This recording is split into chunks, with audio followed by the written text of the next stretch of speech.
Hi, I'm Erin Wilson with Best Life Physical Therapy. I'm here today to show you how to do some internal tongue releases. So we're going to go ahead and evaluate why would we want to be doing these releases in the first place. If you put your fingers up and under this jaw, right here, this jawbone, and there's tenderness, then there's likely restriction. So when I kind of do that to myself, it's easy on the left side, but over here on the right, there's some tenderness, and it's hard for me to get my fingers up in there. So this is the submandibular ridge release that we're going to do here. So you're going to take I typically put a glove on my finger if I'm going to do it, because it kind of softens the edges of my, if I have fingernail or any skin in there. But if you're at home and you want to put your own hand, clean hand inside your mouth, you can do that. So what we're going to do is take our finger, kind of make like a little hook with your finger, and come in the inside of the teeth, so on the inside of the jaw there. So I'm going to come right on the inside here, along this inside of the teeth, and some people have these, what we call tora. It's like a bony buildup in there. If you have tora, you just have to go past it, underneath of it. If you don't have tora, don't worry about it. It's just a bony buildup from clenching over time, over years of clenching. So this is a great thing to do if you have these tora, because you need to release that area. So what you're gonna do is come up and under there and just hold that pressure on that sore spot for 15 seconds. And then once you hold it for 15 seconds, you're gonna just move back a little bit more. So I won't be able to talk, but I'll go in there.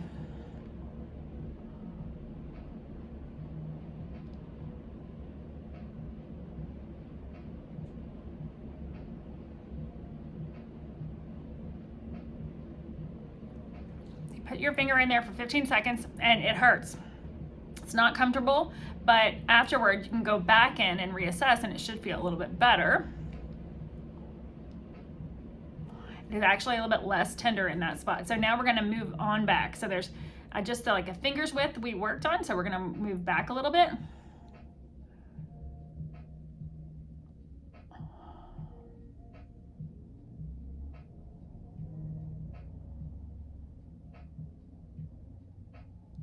And then that hurt again. And so then we'll reassess that spot. And then it actually feels a little bit better to push on it now. And we'll continue all the way back to the back of the jaw. And then you can come back and up and under here, and you can feel, oh, actually, I can get my fingers up into that ridge a little bit better, and it doesn't hurt under here anymore when I push under here. So we've kind of released the base of the tongue when we do that. So I'm going to go ahead and go a little bit further back, because a finger width, a finger width, a finger width, a finger width is how far you want to go back.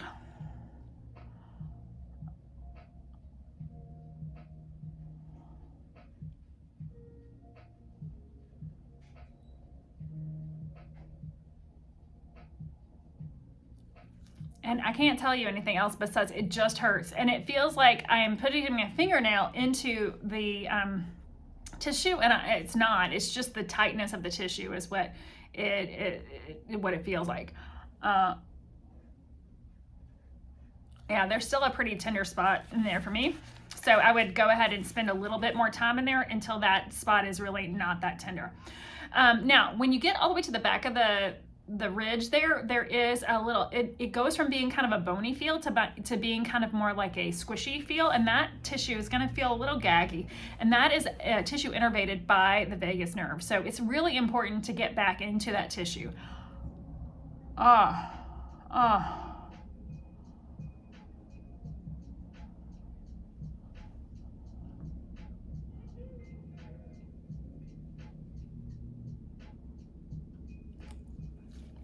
So you get back into that tissue and you push on it for another 15 seconds, and it just hurts. It just does. But it kind of feels like it radiates a little bit down, and it kind of almost feels a little relaxing. And if that tissue is sore, it's really important to get it, because it could be just kind of upregulating, because the vagus nerve runs through that tissue. It's a vagus innervated tissue. So if we have a tissue that vagus is innervating and it's tender, it's really important to address that, so it can really calm down. I'm already starting to feel a lot more. I didn't even realize I was a little upregulated. I'm feeling a lot more relaxed after just that 15-second hold.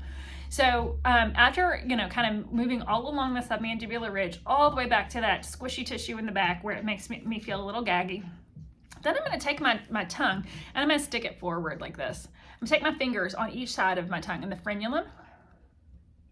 And then I'm going to stretch my fingers up toward the roof of my mouth. So kind of stretching those insertions that I just released. So it's going to look like this. So take your tongue forward.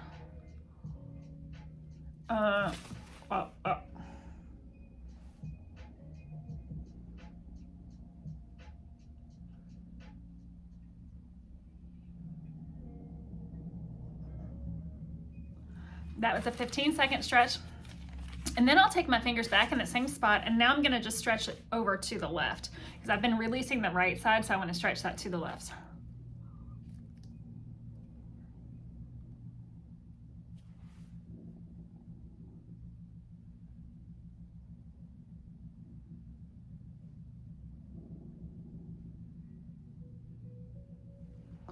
So that was another 15-second stretch.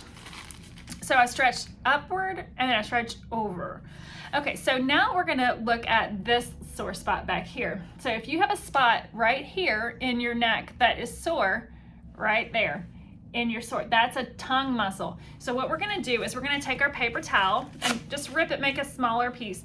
And then you're gonna stick your tongue out like this and grab a hold of your tongue. I won't be able to talk here for a second. You're gonna grab a hold of your tongue and you're gonna pull it to the opposite side. And you're gonna hold that pull, just a gentle pull, and hold that for just to where you feel a little stretch on the tongue. And then you're gonna use your tongue muscle to pull back to the right. So you're gonna hold that for 5 seconds.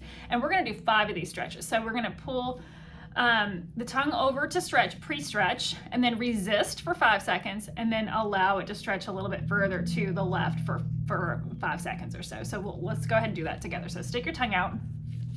Hold.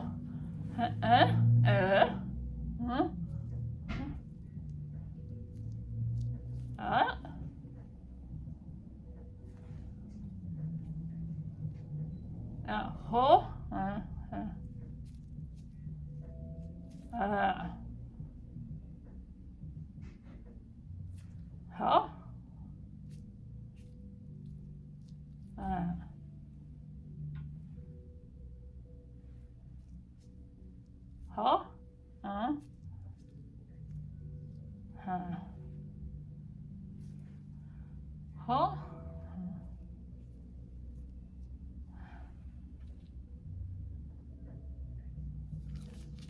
Okay. So a trick is pull your tongue in your mouth and get spit on the paper towel so you don't rip off any of your taste buds. Okay, so after doing that, I could feel that really relaxing and releasing that little tension and tightness that I had over here on this side of my my neck, which I didn't even realize was a tongue muscle, but it is. The next thing we're gonna do is we're gonna look at our hyoid bone, and if that hyoid bone is high or kind of pulled up here, kind of almost choking us, then we kind of need to pull it back down. So what we're gonna do is kind of give that a little pressure, and I'm just gonna do a little test. So I'm gonna kind of pull down on the left and then pull down on the right, and it does to me feel tighter on the right. You can actually almost see it in the video here. So pulling on the left moves, and the right, it doesn't move right there. So what I'm gonna do is I'm gonna actually use my left hand and pull it down, and I'm gonna take my right hand and I'm gonna push directly on my tongue. So it's gonna be pushing directly down on my tongue.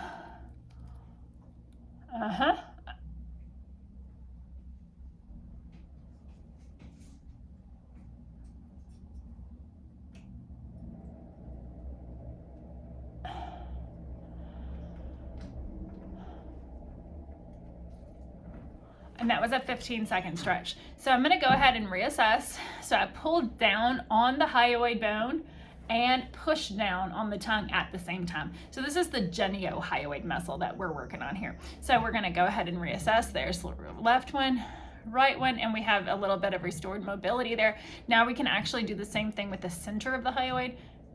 It still feels tight to me in the center, so I'm gonna do the same thing on my center of my hyoid. So I'm gonna kind of get a hold with this left hand, try to make my fingers all the same length by bending them like that, and then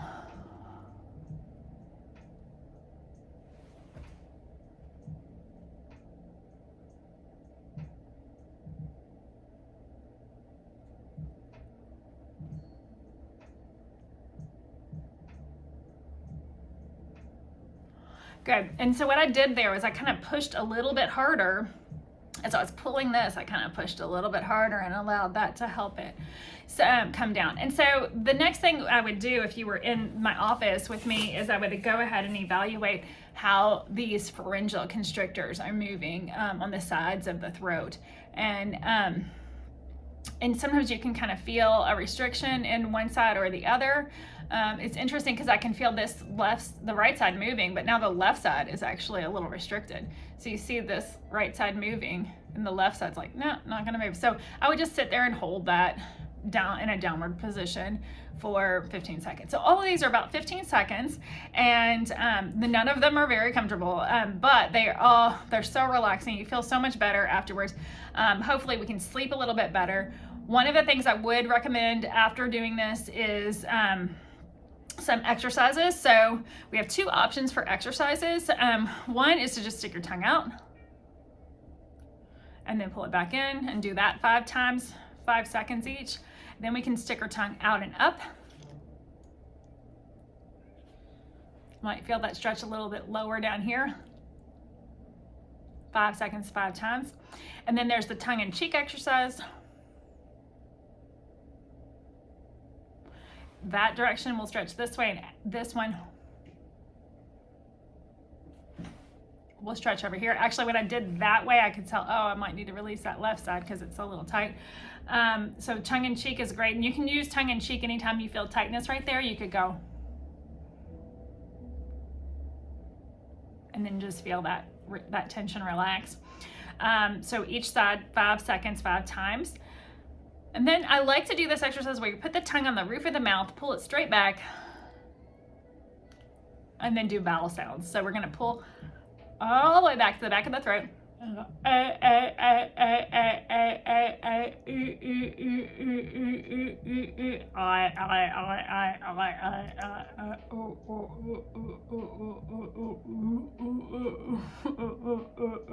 Really lifts the back of the palate of the back of the throat to improve your airway. So now that your airway is improved, then we can use a little bit of mouth taping. So we can, or lip taping. So you can tape these lips together. So you just put your mouth together like this. Place a little piece of tape right over the center of your lips. You can still breathe through the sides of your mouth if you're worried about being claustrophobic, but it will allow you to switch gears from being a mouth breather to a nose breather at night, so you can actually sleep better, get a little bit more, get some nitric oxide in through those sinuses. It will actually clear the sinuses. If, some people are like, I can't breathe through my nose because my nose is congested, but if you close your mouth and force yourself to breathe through your nose, then the nose will actually decongest and get better clearing. There is a video on nose clearing as well that you can that I can link to here to help to clear your nose if that's one of your issues. But we want to switch gears and be nose breathers and not be mouth breathers. So it's really important.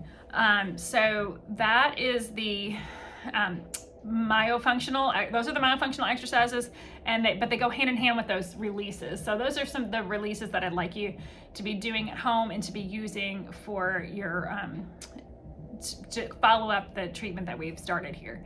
So hope you're having a better time. I know this is not comfortable and none of this feels great, but it actually feels so much better when you're finished. So that's it, and keep living your best life.